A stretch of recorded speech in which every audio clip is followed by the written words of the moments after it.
8 बज चुके हैं।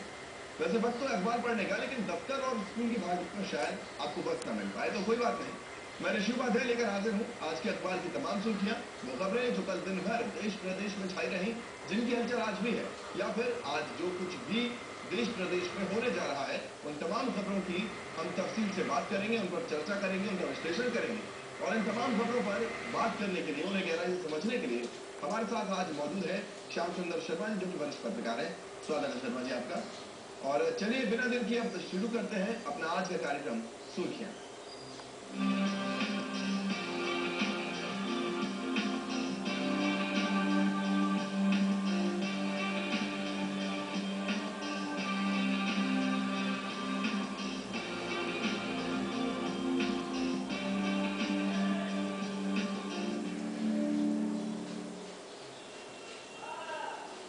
चलिए तो देखते हैं कि आज के अखबारों की सबसे पहली सुर्खी कौन है।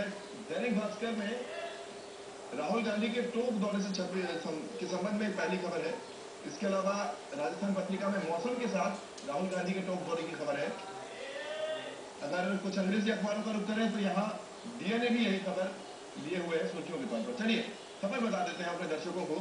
लोकसभा चुनाव की तारीखों के ऐलान के बाद राहुल गांधी ने टोंक के देवली में अपनी पहली रैली सोमवार को की। देवली के बाद राहुल गांधी बीकानेर की गोलाई भी पहुंचे, जहां उन्होंने खनन मजदूरों से मुलाकात की। राहुल गांधी ने जनसभा के दौरान बीजेपी को अपने निशाने पर रखा। उन्होंने बीजेपी को भ्रष्टाचार में नंबर 1 बताया। राहुल गांधी ने कहा कि बीजेपी भ्रष्टाचार की बहुत बात जरूर करती है, मगर उसे राजस्थान, कर्नाटक और गुजरात में भ्रष्टाचार नहीं दिखाई देता। भास्कर में इसी सुर्खी के साथ एक खबर है श्याम जी की ये जो देवली में राहुल गांधी जब पहुंचे तो एक मजे हुए राजनीतिज्ञ की तरह, एक राजनेता की तरह उन्होंने अपनी बातें रखी। शुरुआत की कांग्रेस की उपलब्धियों के साथ, और जब बिल्कुल खात्मे पर आए अपने भाषण के तो उनके निशाने पर सिर्फ और सिर्फ बीजेपी थी। आप देख सकते हैं अखबार में सुर्खियां भी है कि भ्रष्टाचार में भाजपा नंबर 1 राहुल। तो टोंक दौरे को आप किस तरह से देखते हैं राहुल गांधी को? ये कांग्रेस ने आगाज कर दिया है लोकसभा चुनाव का, क्योंकि देवली ऐसा स्थान है जहां 4 लोकसभा क्षेत्र प्रभावित होते हैं जी। अजमेर है, कोटा है, भीलवाड़ा है। इस जगह पर पहले भी सोनिया गांधी ने भी आम सभा की थी। इसे लगता है कि कांग्रेस अपने आप को मजबूती देने के लिए यहाँ से चुनावी सभा शुरू की है जी। लेकिन जिस तरह का भाषण कल राहुल गांधी जी ने दिया, उनको अध्ययन जरूर करना चाहिए इस बारे में कि वो ये तो कह गए कि राजस्थान भ्रष्ट है, बाकी भाजपा के शासन में कई तरह के भ्रष्ट हैं, लेकिन जब मोदी जी जिस तरह की बात कर रहे हैं कि उनको ये पता नहीं है कि उनकी केंद्र में सरकार है जहाँ वो ना तो महंगाई पर बात करते हैं, ना जवाब देते हैं, ना बेरोजगारी पर देते हैं, ना भ्रष्टाचार पर देते हैं। पहले खुद का दामन जरूर देखना चाहिए बोलने से पहले कि नेता जो कुछ बोल रहा है उसमें सच्चाई कितनी है। क्योंकि ये सरकार अभी दोबारा बनी है, 60 दिन हुए बीजेपी की सरकार राजस्थान की, और उसमें ये कह दिया कि मेट्रो बंद कर देंगे या दूसरी योजनाएं बंद कर देंगे। लेकिन अभी जब देखा जाए तो अभी वसुंधरा राजे ने बजट तो घोषित नहीं किया, लेकिन जब अंतरिम लाई थी लोग मांगे, तो उसमें उन्होंने दोनों के लिए हाउस के अंदर तो बजट नहीं रखा, लेकिन उन्होंने बाहर कहा कि हम रिफाइनरी भी करेंगे, मेट्रो भी देंगे, इनके लिए बजट रखेंगे। तो दोनों में पेचीदगी जरूर है, लेकिन राहुल गांधी ने जिस दृढ़ता से ये कहा कि हमारा युवा नेता जो कि प्रदेश अध्यक्ष बना है, वो निश्चित रूप से कई चीजों को उजागर करेगा और दमखम करके इस राजनीति में तेजी लाएगा, युवाओं को लाएगा। ये उस संदेश कल अपनी तरीके से देगा। कहा भी है कि हर चुनाव में हम नए चेहरे लाए, हम ताकतवर हैं, हमने नया व्यक्ति इसलिए खड़ा किया है कि वो राजस्थान में फिर से कांग्रेस को खिलाने का प्रयास करेगा जी। लेकिन जो दमदार तरीके से राहुल कह रहे हैं, उस दमदारी में सचिन दिखते नहीं है। दमदारी भी नहीं दिखती, और जो मंच था उनका देवली में इतना प्रभावी बिल्कुल नहीं था। वहाँ सचिन पायलट की एक फोटो लगी हुई थी, बाकी जो प्रदेश के बड़े चेहरे हैं, सीपी जोशी हैं, अशोक गहलोत, वो गायब थे। अब वो नहीं, फोटो कहीं नहीं, वो तो दिख गया कि सचिन पायलट ही अब रण में रहेंगे अकेले और वो निर्णय कराएंगे। लेकिन ये इसमें ये जरूर ध्यान रखना चाहिए कि बुजुर्गों का सहयोग लें, और बुजुर्गों का सहयोग नहीं लेंगे तो कांग्रेस को नुकसान होने की स्थिति भी हो सकती है। हालत अगर और उन्होंने देखा पहली बार चुनाव के बाद का जो डैमेज आया है पार्टी में, वो डैमेज बहुत ही हर जगह पर अब तो अभी आप आगे वाली में अपन चर्चा भी करेंगे। लेकिन बहुत सारे नेता जो बुजुर्ग हैं, जो कि अपने अपने क्षेत्र में बहुत अहमियत रखते हैं, उनसे सलाह और उनका सहयोग नहीं लिया तो पार्टी को नुकसान उठाना पड़ेगा। अभी तो पार्टी के पास 20 सीटें हैं, लेकिन आने वाले टाइम में 20 सीटों को कायम रखना बहुत बड़ी चुनौती हुई कांग्रेस के सामने। और राहुल गांधी केवल कहकर चले जाने से बात बनने वाली नहीं है। यहां पर कांग्रेस के पुराने नेता हैं, उनको बैठ करके समझा करके आगे बढ़ने की कोशिश होगी तो पार्टी को फिर से सक्रियता मिलेगी। कल भी आप देख रहे थे कि बहुत ज्यादा भीड़ नहीं थी। बिल्कुल भीड़ नहीं थी और शांति ये देखा जो बड़े नेता जुड़ते हैं, अव्यवस्था भी है और बड़े नेता जब जुड़ते हैं तब तो बहुत अच्छी बातें होती है, एकता की, एकजुट होकर काम करने की, टीम वर्क की। लेकिन जैसे ही वो अपने चौपर में बैठकर वापस दिल्ली चले जाते हैं तो जो पुरानी चीजें हैं, क्योंकि पार्टी की असली जो होता है, असली कार्यकर्ता ही दमखम के साथ काम करता है तो पार्टी आगे बढ़ती है। नेताओं के भाषण से, सभाओं से माहौल जरूर बन सकता है, लेकिन जब आपके कार्यकर्ता मजबूत नहीं होंगे और कार्यकर्ता को विश्वास नहीं हो जाएगा कि हमारी सुनी जाएगी, तो ही कार्यकर्ता आपके साथ लगता है। और कल जिस तरह का व्यवहार, जिस तरह से भगदड़, वो सब चीजें अव्यवस्था देखने को मिली, तो मुझे लगता था कि राहुल की बैठक के लिए सचिन ने लोगों से विचार विमर्श ढंग से नहीं किया। बिल्कुल ढंग से नहीं किया। और राजस्थान पत्रिका की अगर हम बात करें तो यहाँ लिखा हुआ भी है कि 6 मिनट में 10 साल का हिसाब। हाँ, बहुत कल का भाषण मैंने सुना था कि वो बोल रहे थे कि भाई हम युवाओं को, उन्होंने कहा था कि हमने गरीबी दूर कर दी, 15 करोड़ को गरीब, 15 करोड़ तो शायद हो सकता हो कि वो गरीबी से की रेखा से ऊपर तो है, मध्यम वर्ग में नहीं है।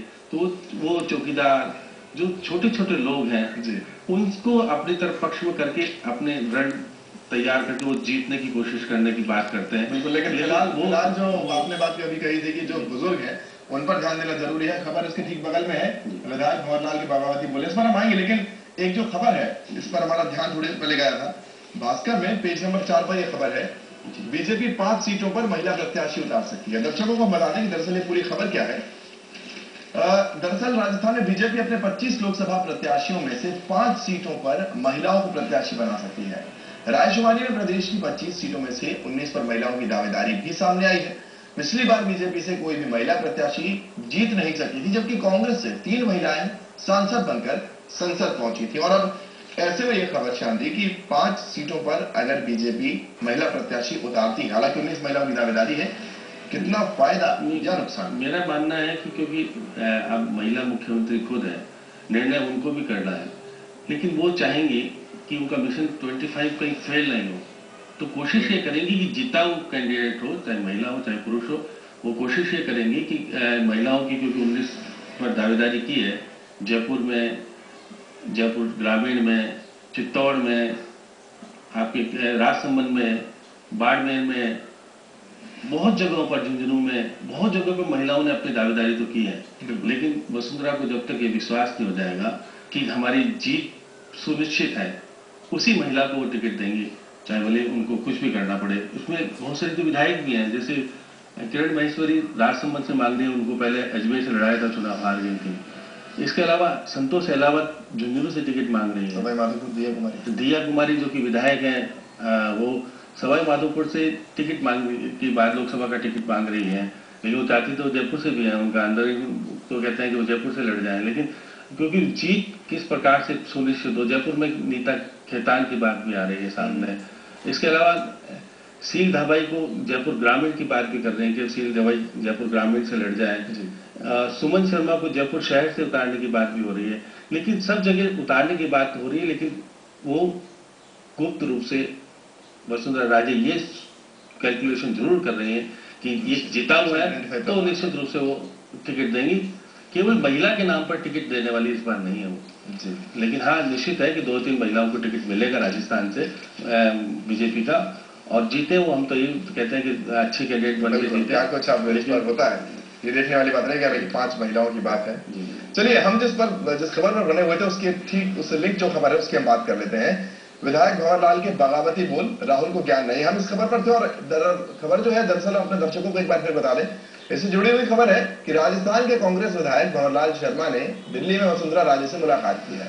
भंवरलाल शर्मा सरदार शहर से कांग्रेस विधायक और ब्राह्मणों के बड़े नेता है। दिल्ली के सिंधिया विला में भंवरलाल शर्मा ने मुख्यमंत्री वसुंधरा राजे से मुलाकात की और ये मुलाकात इसलिए खास हो जाती है क्योंकि श्याम जी 2 दिन पहले की बात करें तो कर्नल सोनाराम भी मुख्यमंत्री वसुंधरा राजे से मिले थे उनके जन्मदिन के दिन। अब 2 बड़े नेता कांग्रेस के मुख्यमंत्री से मिलते हैं, निश्चित रूप से कांग्रेसी खेमे में हड़बड़ी का माहौल होगा। और उसके बाद उनके ये शब्द की राहुल को ज्ञान नहीं है, कहीं ना कहीं कुछ बिखराव नजर आता है। भंवरलाल शर्मा क्योंकि ब्राह्मण नेता है और अपने दम पर वो विधायक बन के आए हैं, एक बार नहीं पहले भी विधायक रहे हैं। अब उनको अपने पुत्र को चूरू से चुनाव लड़ाना है लोकसभा का। कांग्रेस में कोशिश कर चुके हैं, राहुल से मिले, राहुल ने उनको महत्व नहीं दिया, तो उनको लगा कि जब वो अपने दम पर, कांग्रेस के दम पर नहीं, खुद के दम पर सरदार शहर से विधायक बने, तो ऐसी स्थिति में उन्होंने कहा कि वो यहाँ कांग्रेस तो सुन नहीं सकती, क्योंकि वो वसुंधरा के नजदीक रहे हैं, कि बीजेपी में पहले दखल रहा है, क्योंकि हरि सिंह जी की सरकार गिराने में पहले बहुत अहम भूमिका निभा चुके हैं, पुराने टाइम की बात आप याद करें। तो ऐसी स्थिति में ये फिर से भाजपा का दामन पकड़ लेंगे। ये निश्चित रूप से ये तो नहीं कि विधायकी छोड़ेंगे, इस्तीफा देंगे, अपने लड़के के लिए कुछ भी करने के लिए तैयार हो सकते हैं। वह चूरू से वो चुनाव लड़ाने की इच्छुक है और वहां से यदि वो चुनाव का फाइनलाइज बीजेपी से करा लेते वसुंधरा से, तो वो कांग्रेस को छोड़ेंगे तो नहीं, लेकिन कांग्रेस मजबूर में उनको निकालेगी, तो वो बगावत के रूप में, विधायक के रूप में 5 साल पूरे करेंगे और इनका पुत्र सांसद बन जाएगा। ये उनकी इच्छा है, इसी को लेकर के वो मिले। और उन्होंने अब कल की बैठक जिस प्रकार से चुनावी सभा में राहुल बोल के गए, तो उन्होंने कह दिया कि राहुल को ज्ञान नहीं है, ना बुजुर्गों की चिंता करते हैं। तो ये सब कुछ कहना से कहते हैं, तो इससे स्पष्ट होता है कि भंवरलाल कहीं और जगह जाने वाले हैं। आपने फिर कहा कि कर्नल सोनाराम भी, क्योंकि अशोक गहलोत के हमेशा ही विरोधी रहे हैं, वो सोनिया जी को ज्यादा पसंद करते, तो मिलते रहते, क्योंकि वो सांसद पहले रह चुके हैं। उनकी भी इच्छा है अंदर से बाड़मेर से चुनाव लड़ जाए और फिर वो फिर से सांसद बन जाए। तो वो भी वसुंधरा जी से मिलने चले गए। कहते तो है कि हम जन्मदिन की बधाई देने गए, लेकिन जन्मदिन की बधाई देने में कुछ और भी पका हो खिचड़ी, तो कुछ पता नहीं। हरीश मीणा नंबरान जी भाई भी मिले हैं कल वसुंधरा जी से। वो लोग भी लगता है कि कहीं उनके भाई को सवाई माधोपुर से टिकट नहीं दिया और दौसा से उतार दिया, और उनके भाई ने हरीश मीणा को सवाई माधोपुर का टिकट देने के लिए अंदरूनी बात की हो सकती हो। तो हो सकता हो कि बीजेपी उनके भाई को सवाई माधोपुर या दौसा से बीजेपी का भी उम्मीदवार बना सकती है, क्योंकि अभी तो प्रधानमंत्री के सुरक्षा सलाहकार के रूप में काम कर रहे हैं या डीजी भी रहे हैं। लेकिन इतने सारे नाम जो कि कहीं ना कहीं जीता कर रहे हैं, उनसे ही लगता है कि कुछ ना कुछ जरूर चल रहा है। हाँ, जो वरिष्ठ भाजपा के अंदर तो नई खिचड़ी पकड़ी वो सामने आ सकती है। चलिए, तो जो तमाम सुर्खियां हैं उनका भी रुख करेंगे, उनकी भी बात करेंगे, लेकिन एक छोटे से ब्रेक के बाद।